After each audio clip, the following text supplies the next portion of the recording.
bez papildus darba tu nekam neesi derīgs, jo tas zālē, ko dara komanda, tas nav pietiekami. Ar komandu strādā tā kā komandas darbs, bet tev pašai arī individuāli jāpilnveidojās, lai tu būtu labāks, lai tu izceltos uz citu fonu.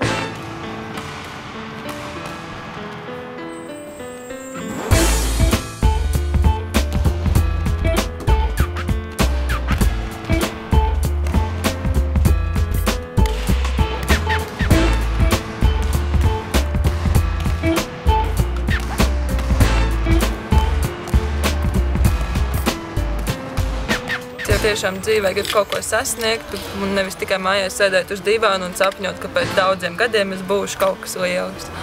Tā nenotiek, jānāk strādāt.